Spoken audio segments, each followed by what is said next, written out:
So today I'd like to talk about work that we've been doing combining distributional models with logic-based representations for sentence meaning and probabilistic inference. So here's a question that I've been wondering about for a while. So we do quite well when we have redundancy, right? So when we have information that that is encoded on the web in many, many different places, in many, many different variants and paraphrases, right? So that alleviates the problem of paraphrasing because it's really hard to catch all the ways in which the same thing can be said. But if there's a lot of redundancy, then it's okay if we miss some of the occurrences. So it also helps compute confidence. So if we catch multiple of the occurrences of a piece of information, then we can be more confident that we actually got it right. But what happens if we actually don't have that redundancy? What can we do then? What kind of mechanisms should we use then? So what if we have this one single document and we kind of have to suck out every little bit of information that we can from this one document? So one task that student of mine is currently looking at, this reading comprehension data set from Karl Moritz Hermann and colleagues, which can also be described as single document question answering. Information extraction, if you want to get better recall, does it make sense to use deeper mechanisms, take a bit more time on a document and just try your best to draw out more information? One topic that I'm currently getting interested in, evidence-based medicine, which is so actual doctors sitting down with this big pile of medical journal papers, all on the same disease, and wanting to know, okay, what is everything that we know about this disease? How can we, so what have these different experiments done? How well were the experiments conducted, et cetera, et cetera. So in each of these cases, you have this one paper, and you really have to suck out all the information that you can about the population, the intervention, the control group, the outcome, and so on. So, so if we want to do NLP on this one single document, then what phenomena do we need to address and what methods will be useful? So, and I did my PhD in the context of logic-based NLP, and I still retain some fondness for logic-based approaches from there. And I always thought they kind of got short shrift about, yeah, logic is brittle. But is it really? So what if we combine it with weighted rules? What if we add more information than we can get from the human-built resources that are usually combined with logic-based approaches? Is it still brittle then? Or was that just the way that we use them? So I wanted to find out more about what we can do with logic-based approaches. So here's what we're doing. We're trying to do single document understanding using deep sentence structure, so using logic-based representation for the sentences, plus some flexibility for the word meaning, that is distributional approaches. So here's an example of a logical form. A man walks into a bar. There are entities X, Y, and E, where X is a man, and Y is a bar, and E is a walking event with X as the agent, and the event goes into Y. And we want to combine that with flexible word meaning representations. So we have distributional information or embeddings, whatever. So we can talk about the similarity, for example, of bar and pub in terms of distributional similarity. And then the question is, so how does that fit? Here's how we're trying to make it fit. So sentence representation, as I said, we're using logic, in particular first-order logic. And then if we have the similarity of bar and pub, we can turn that into a weighted inference rule by saying any X that is a bar is also a pub with some weight that we can derive from the distributional similarity. And then, so we have first-order logic with weights attached, and we are using Markov Logic Networks to do probabilistic inference over the whole thing. So if you know Markov Logic Networks, just a slight caveat, you can use Markov Logic Networks to learn weights. You have a database of facts and you try to learn rule weights from that. We are not doing that. The weights that we have are supplied by external knowledge. They come from the distributional similarity. So as a task, we started out doing textual entailment. Our eventual aim is to be able to deal with all sorts of tasks that have to do with single document understanding, but we thought that this was a good first step to take. So textual entailment, briefly, you have these sentence pairs of a text T and a hypothesis H, and humans have rated those on the task of, would you, after reading T, think that H is also true? And based on T and not based on background knowledge that you have otherwise. Here's an example. Even if somebody has insurance to cover their loss, that won't extend to the roads, power lines, sewers, public buildings. And the hypothesis here, this H, is insurance covers public buildings. So here, this is a contradiction. But it's really hard to figure that out. One thing that I really like about textual entailment is that it has such a wide variety, such a buffet of linguistic phenomena that you have to deal with. Who does what to whom, so you need to figure out the semantic role somehow. Negation, that won't extend to. Co-reference, that. What is this that thing here? Somebody having insurance. It's kind of the worst kind of co-reference here. Paraphrasing for words and phrases. Insurance covers, insurance extends. So here, this cover is not, we can't just infer that from that. So we have a nice mixture of phenomena. One disappointment for me personally, though, textual entailment is really not a good phenomenon if you want to study word meaning and polysemy. There's just a lot there where you get trapped up by choosing the wrong word sense. So for that, we'll need to move to other tasks. So, paper that we wrote about this approach was called Montague meets Markov, and so here they are both. The components of our system that we're trying to get put together is, so the logical form for the sentence, distributional semantics for the words, and we want to do probabilistic inference over the whole thing, so that's why we need the Markov Logic Networks. I'm first going to talk briefly about the components, then about how we put things together, and then I'm going to talk about some of the challenges that we face. The keeping inference tractable, I think this one should be very familiar to some of you because you've written a paper doing this exam question answering with Markov Logic Networks, and I really recognized a lot of the challenges that you talked about in that paper. Weighted inference rules, this is how do we get from distributional similarity to something that actually fits in this task. And then I'm going to talk a bit about the results and what that showed us.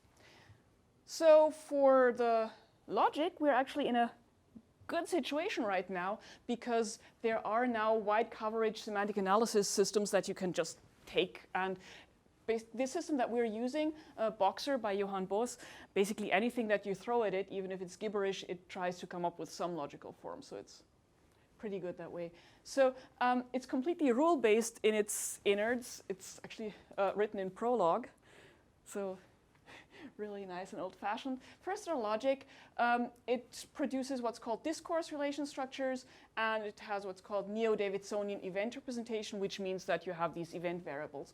And here's another example. The programmer fixed the bug. Again, you have these entities, X, Y, and E, where X is a programmer, Y is a bug, and E is a fixing event, and you have the agent and patient. So that's the first component. The second component, distributional models. So they represent the meaning of a word through context in which it has been observed. So if you have a larger corpus than that of my 4 sentences, here are 4 sentences with apple in there. You have a window in which you count co-occurrences, which gives you a point for apple, which you can interpret as a vector in high-dimensional space. So this is the old-fashioned count-based distributional models. We can also work with word embeddings just the same. And the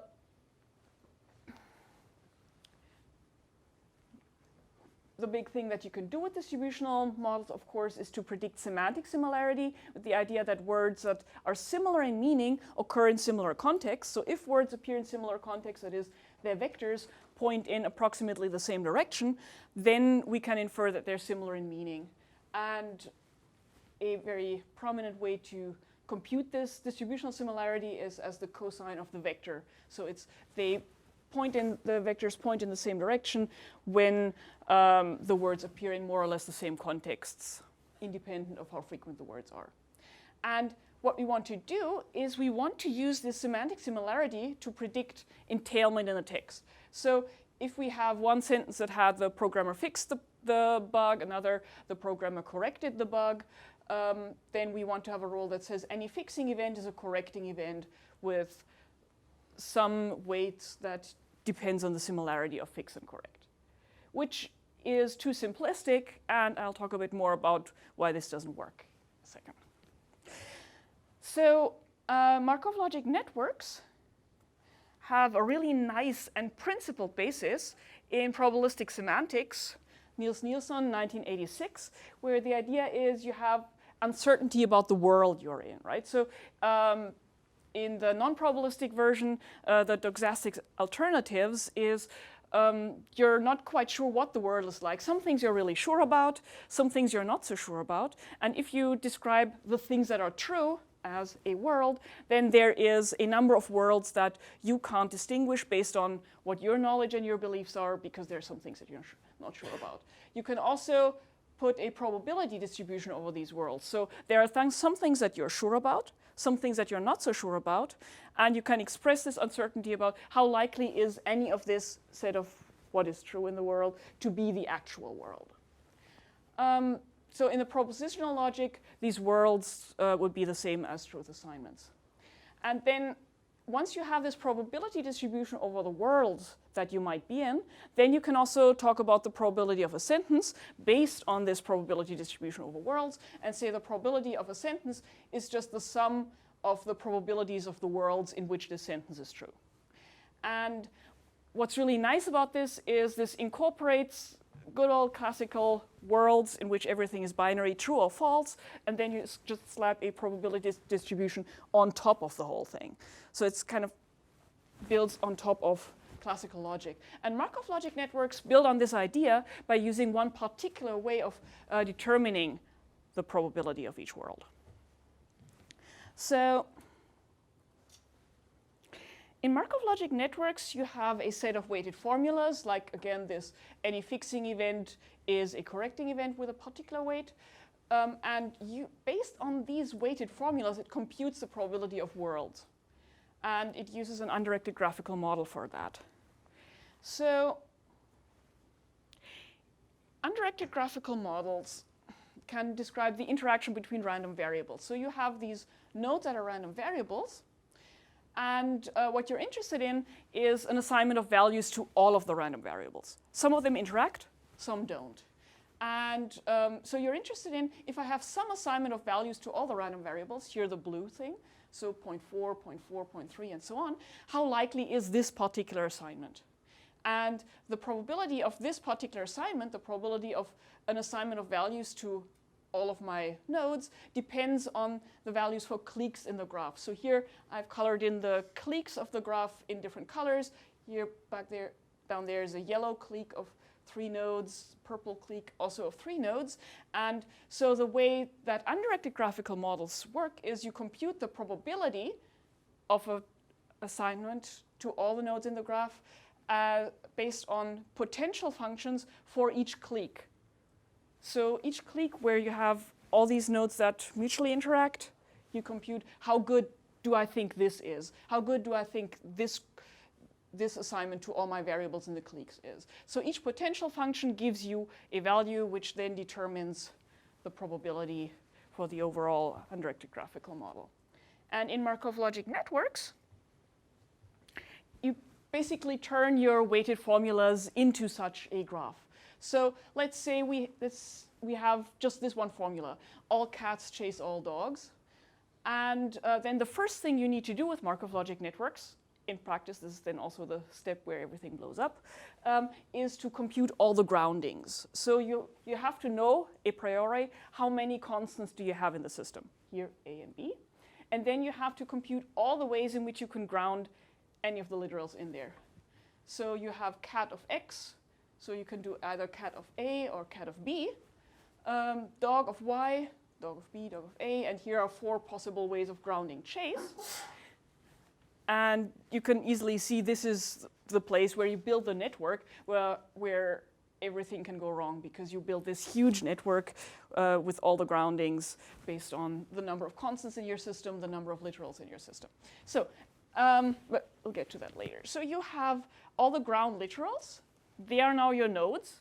And an assignment of values is, do I make them true or false? And now an assignment of values to all my nodes is a world. It's a truth assignment to all the ground literals in the system. And so here in blue again, we have some truth assignment. So how good is the truth assignment?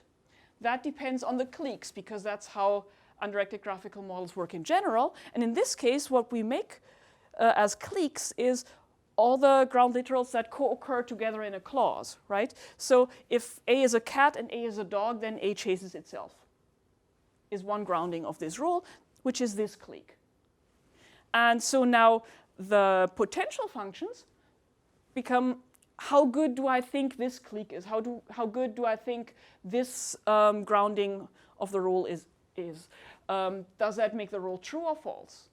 If it makes the rule true, you get a bonus depending on the weight on your rule. If it's false, you don't. So the probability of a truth assignment then depends on the sum for all the clauses, weight of the clause, number of groundings of the clause that are true under this truth assignment. So this is just a different way of saying what I just showed you in the image.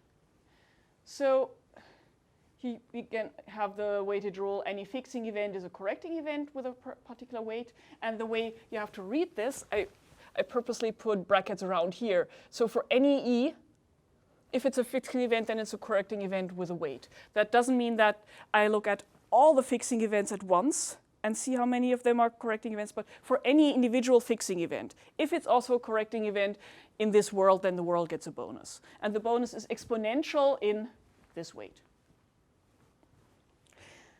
So this is the pieces that we wanted to put together: logical form, distributional semantics, and the Markov Logic Networks for the inference. The way we put things together is logic is our primary tier. That represents the meaning of the whole sentence. And then inference rules. So I said earlier we'd just turn distributional similarity into an inference rule. Yeah, something like that. The thing is, what we need is something called lexical entailment. So we need to know if from one term or phrase in our text we can infer a term or phrase in the hypothesis. That's a directed thing.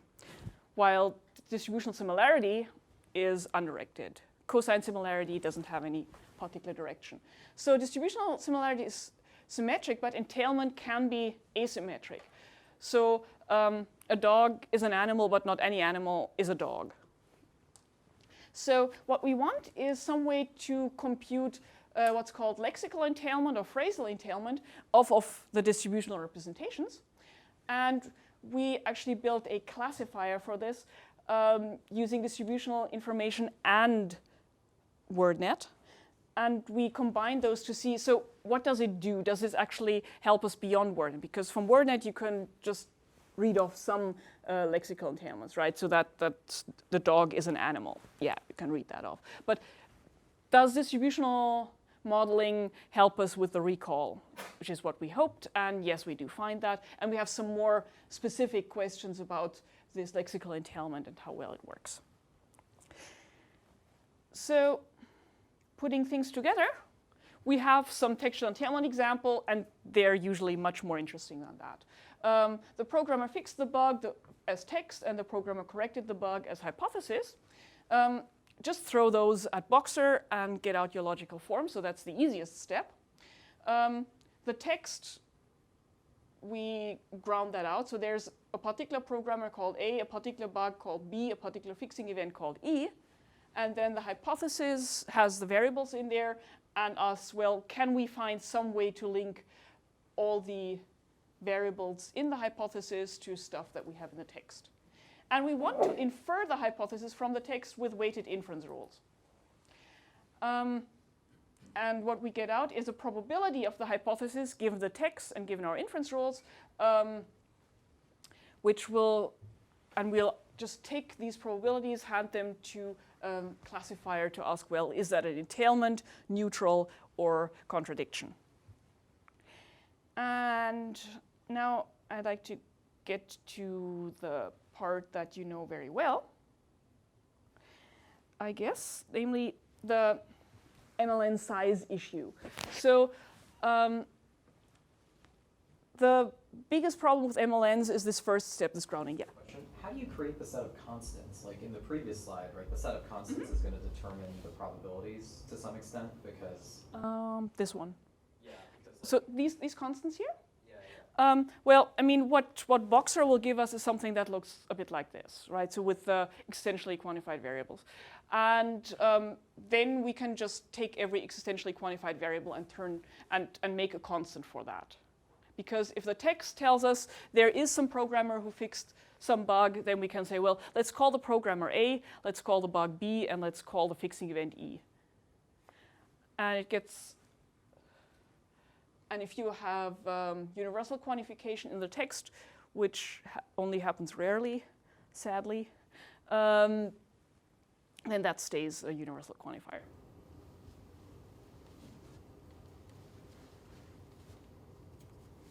Is that what's called schoolomization? Yeah.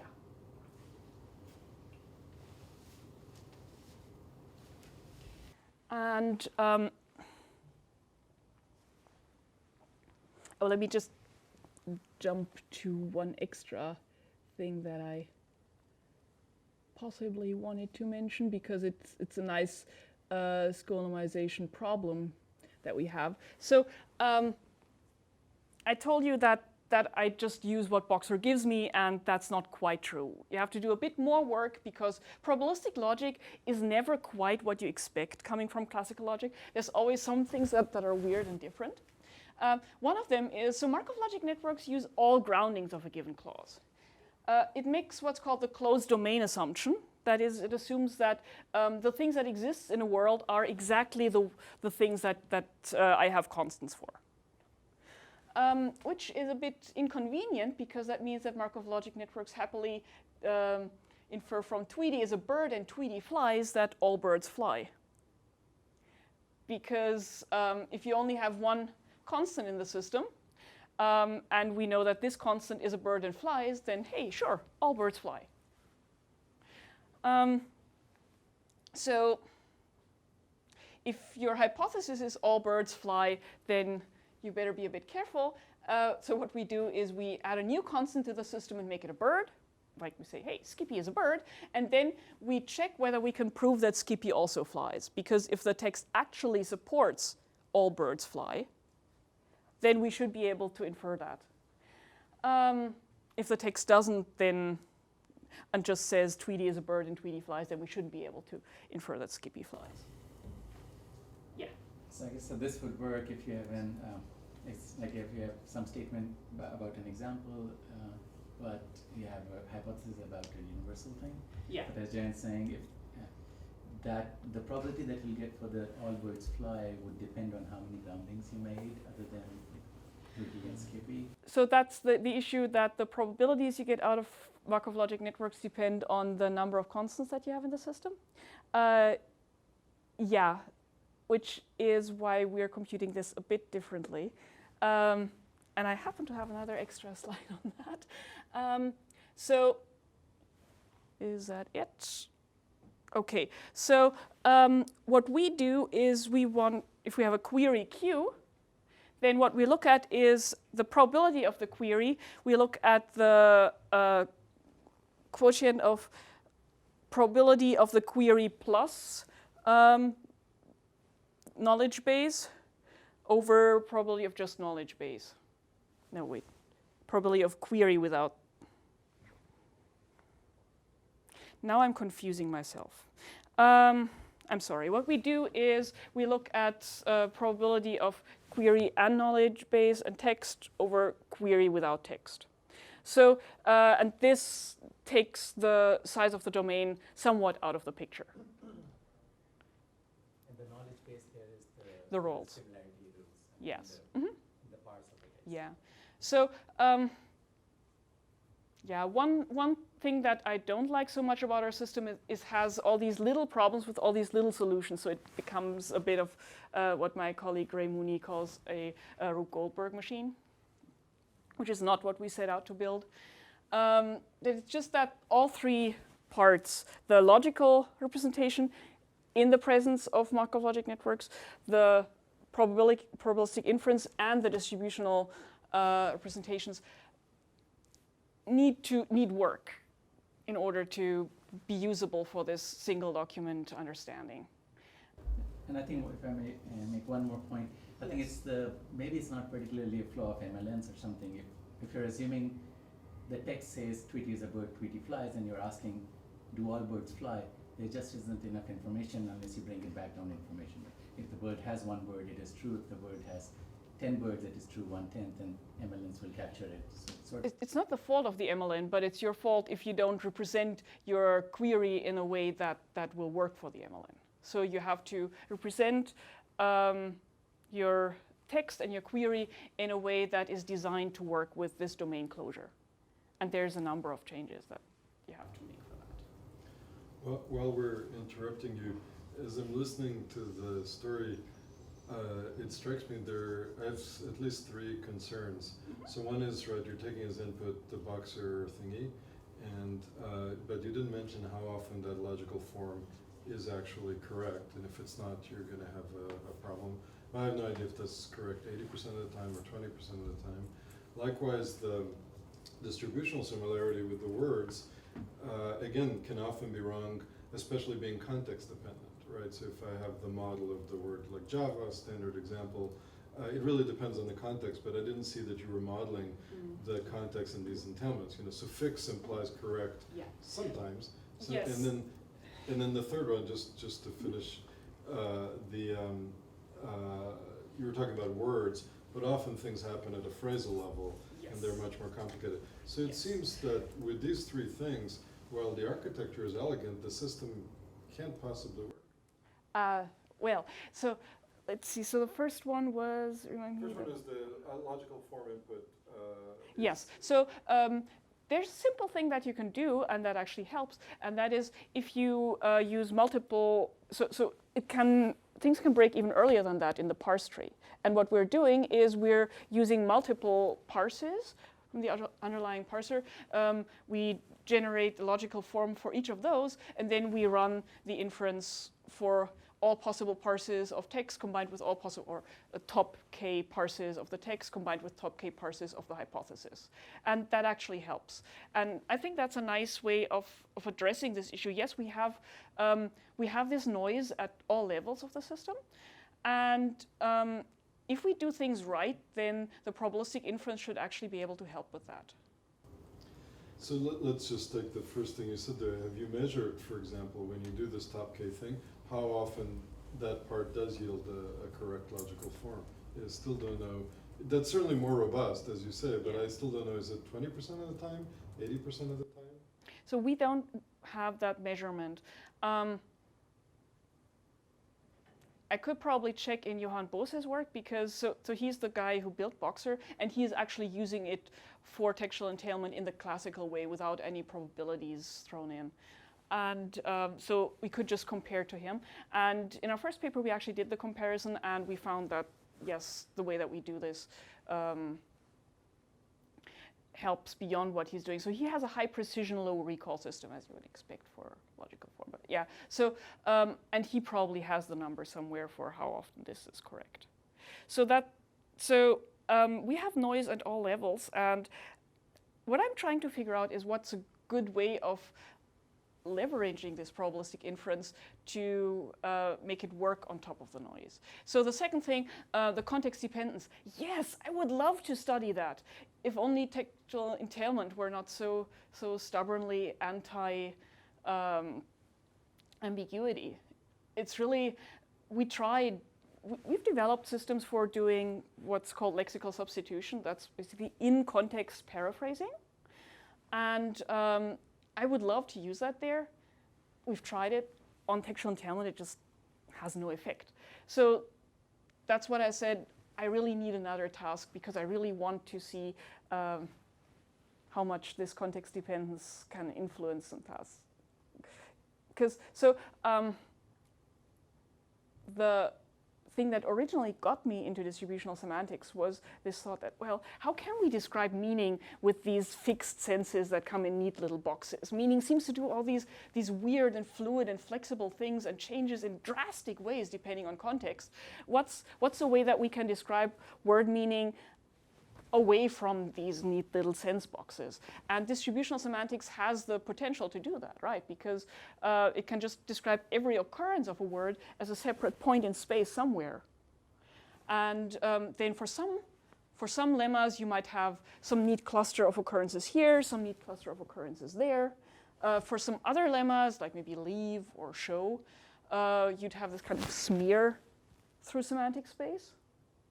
And so kind of some words are more clusterable than others. And I really want to see that played out in applications. I just haven't found the right one yet that will let me test logic and the ambiguity stuff. Phrases, yes, we'll get to that. Because in this application, we do need phrasal entailment. We can't do just lexical entailment. And I'll get to that in a second. Now let me get back to where I was actually hoping to be next. Okay, so size of MLNs, that's where we were. So Markov network in an MLN can be huge, and if the whole thing fails and gives you no answer, then it's because of this very first step where it tries to build all the groundings. And a lot of the groundings are totally rubbish, right? So if you have a hypothesis is that there is a guy who is the agent of a driving event, and you have these two constants, A and B, then it will ground, for example, A is a guy and A is also a driving event, and A is the agent of itself, which makes no sense. And so Islam Beltagy came up with this nice idea that you can do a way of closed world assumption by cutting down on the size of the network, assuming everything is false by default, which makes a lot of sense for textual entailment, right? You want to assume that what is true is just what the text is telling you. You don't want to assume what the standard assumption of Markov Logic Networks is, that everything has a probability of 0.5 unless you're told otherwise. So you do evidence propagation. You start from your text, and then you do binary, non-weighted propagation in a graph to check which ground atoms can ever become true, and you prune the rest. So if you have this man M, who is the agent of a driving event, and a man can be a guy with a certain weight, then you can get that M is also a guy, but you can't get that the driving event is also a guy. And that prunes your network down, and also gives you this nice closed world assumption, which makes a lot of sense from an inference point of view for textual entailment. Another thing that we have to do, and that's something that I really don't like, which is we have to control which inference rules we add. So currently what we're doing for textual entailment is we only add weighted inference rules that directly would connect some word or phrase from the text, some word or phrase from the hypothesis. We don't do rule chaining, which if you only want to do paraphrasing is reasonable. If you want to actually answer science exams, then not, I assume. So if we have a man is cutting a cucumber and hypothesis a man is slicing a pickle, then what we want to add is that cucumbers can be pickles. We don't want to add that a man can be a pickle. And we also don't want to add that cucumbers are vegetables, which, even though true, isn't getting us anywhere nearer the hypothesis. Yeah. So I guess if the only two logical forms you're operating on are for T and H, and those are real hard rules. The only soft fitting is in the entailment thing. Yes. Could you think of this problem as computing a bipartite matching of entities or events between the two things if there's no chaining? Yeah. can think of it like that. And that's actually what we do. And in the simplest case, for straightforward RTE databases like this SIC datasets, a sentence in context, something, from Semival, we use the logic to determine relevant rules. So we do something like bipartite matching, but we use a variant of Robinson resolution to do it for us. So we have these two sets of clauses. This is this person who is driving a car, and there's a person, and the hypothesis says a person is driving a vehicle. And now Robinson resolution is a way to take two sets of clauses and resolve on common literals and get them cut out. And so this, by resolving across text and hypothesis, we can get rid of literals that are the same, and at the same time unify. So if we resolve person of P with person of X, we unify P with X, and that gets propagated through the whole thing, which is kind of nice. And what remains from this resolution, so usually when you do a resolution, you want the empty clause to come out. What we want to come out is some stuff that's left, that's not the same between text and hypothesis, and then that's the stuff where we need the inference rules. And this also proposes complex phrasal rules, so that will then be the input to phrasal entailment. And yeah, so this works for these straightforward RTE data sets like SIC, where you have pretty much parallel sentence structure, and you can identify individual constituents that you would have to swap out. For more complex cases, you would want to do something like the bipartite matching, but still retain this Robinson resolution idea that you do this unification plus removal. In any case, so we did this Robinson resolution on the SIC dataset, and one nice thing that this gave us is this gave us a new dataset for lexical and phrasal entailment. Because if we use this Robinson resolution to extract entailment rules from the training and test data, then we can automatically annotate the extracted training rules, because we have a label on the whole sentence that says this is entailing or contradicting or neutral. And with that and a couple of additional rules, we can have labels on our lexical entailment and phrasal entailment. And we can use this data to train a classifier on the RTE training data that will do the lexical and phrasal entailment for us. And then we can use the classifier confidence rather than just the distributional similarity as a rule weight. So now for the lexical and phrasal entailment. Here are a couple of features that we used. One is distributional similarity, so that's the symmetric similarity. There's this issue with distributional similarity in that the pairs of words that are the most similar are co-hyponyms. So words like cat and dog will be really, really similar, more so than synonyms, more so than hyponyms. And so my student Stephen Roller had this cool idea, how about we bin the cosine values? And actually the classifier could make use of that. So if you got a really high cosine value, highest bin, then the classifier would say, probably not entailing. But second highest bin or so, then that actually gives positive data for entailing. So if you have super high similarity, then it's likely that you have co-hyponyms, and a cat is not a dog. So that should be a does not lexically entail. But if you have a kind of middling high distributional similarity, that is actually positive evidence for lexical entailment. Then we also throw in WordNet so that we can compare how this classifier will do with or without it, and what kind of things that we get with WordNet without.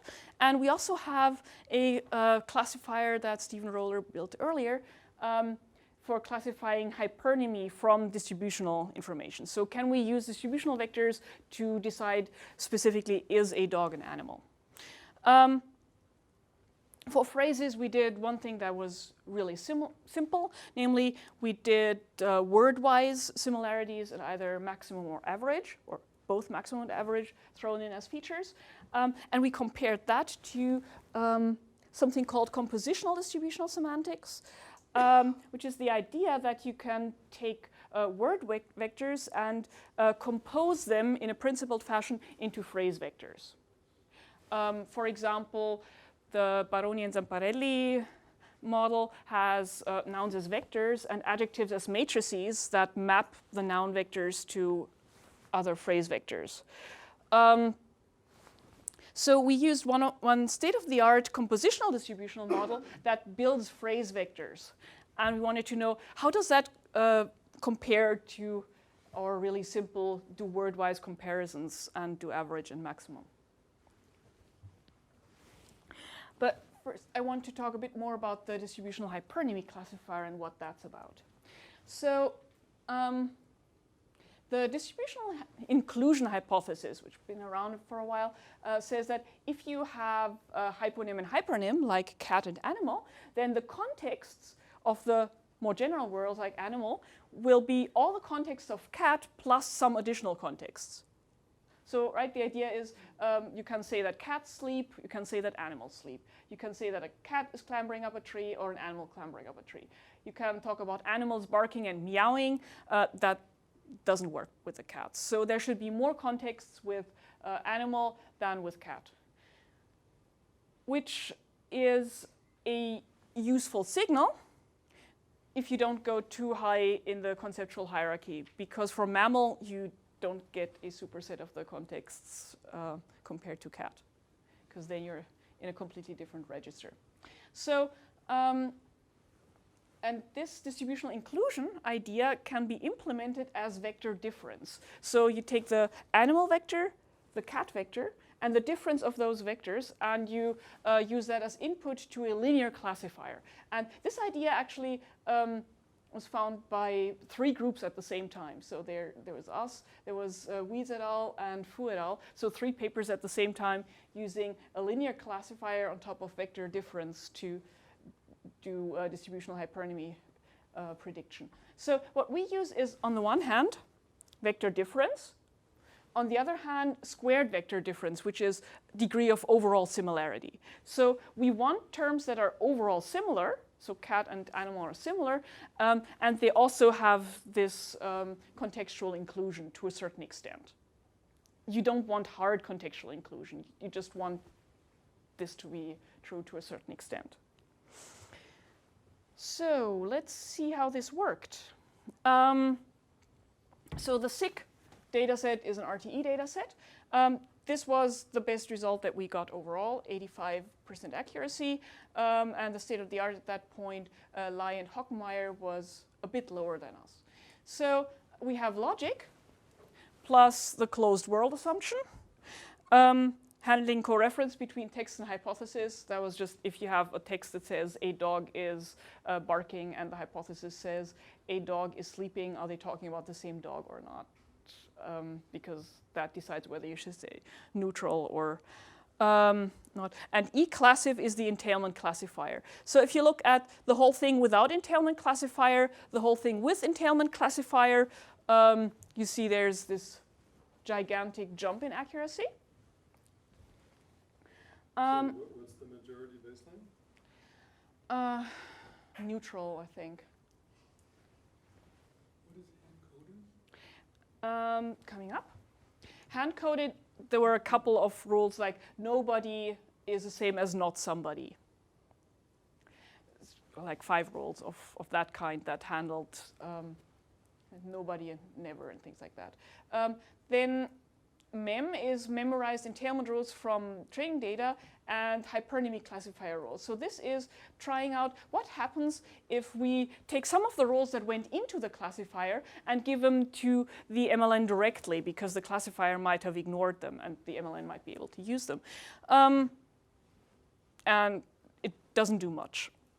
Multi-parse, that's what I said earlier about using multiple parses, so you can see it helps a bit.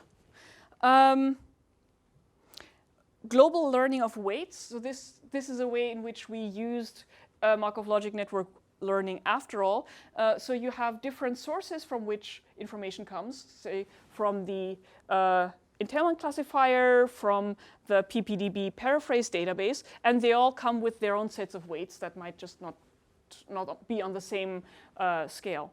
And you can use the training data to globally learn a weighting for the whole resource. And that's really fast because that's 2 or 3 overall weights, and it helps.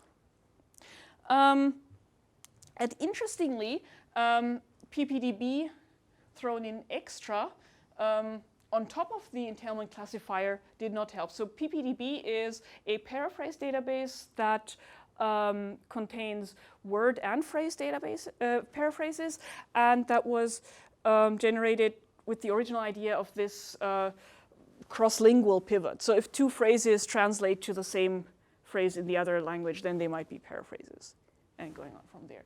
So, and that showed me that the way we do something for the phrases must be doing something right. It must be duplicating what the PPDB is doing. So, summary of what we found for the lexical and phrasal entailment classification in particular, having this hypernymy classifier and not just symmetric distributional similarity, that helped, that gave us a boost. Distributional information helps, especially for coverage beyond WordNet. So that's exactly as expected. This simple combination of word similarities for the phrase similarity, that really worked well. And the compositional distributional model, that was the taking the word vectors and combining them into phrase vectors in a compositional manner, that did not help. It found a couple cases that were not entailing, but that was it. So current compositional distributional models weren't really designed to do phrasal entailment, and it seems to me they really don't do it. And stuff that this simple combination of word similarities got right was stuff like teenage to in teens, ride bike goes to biker, young lady goes to teenage girl. You get some crazy things in this phrasal entailment. Also stuff like dig the earth goes to dig a hole. It's like all sorts of world knowledge. WordNet and PPDB as separate sources of rules, no additional improvements once we had the entailment classifier. So what we're currently doing is this reading comprehension data set. You have 1 short news article's worth of text, and you have a summary of the text in which some named entity has been replaced by a question mark, and you have to figure that out. So longer passages, larger Markov networks, and the search for inference rules is more complex. So that's where we come back to this, this graph matching. And now we need to talk about entities and everything we know about them, and how does the entity in the query match up to entity, so object or event in the text, rather than variables as in the logical case. And yeah, we'll see how that's going to work out. So what we're doing there is trying to combine logic and distributions with the aim. So the big aim is this single document understanding in depth. And what I want to know is, can we use this classical approach for in-depth representation logic and make it less brittle by adding all this distributional information to it in the right way? So we have logic as the main representation and distributional inference rules, probabilistic inference with Markov Logic Networks. And there are challenges in all of these areas. So handling larger problems with probabilistic inference, we had to choose very carefully which rules to add. We can't just add any distributional similarity that we can think of. So once we get to single document understanding problems that require us to chain rules, then we'd have to think a bit more how to do that, right? Inference rule extraction, so that goes together with the, if we need to think long and hard about which inference rules to add, what's the best way to do this? And distributional entailment prediction, this question of how can we predict for a word or a phrase whether we have this directional entailment. All right, that's that. you.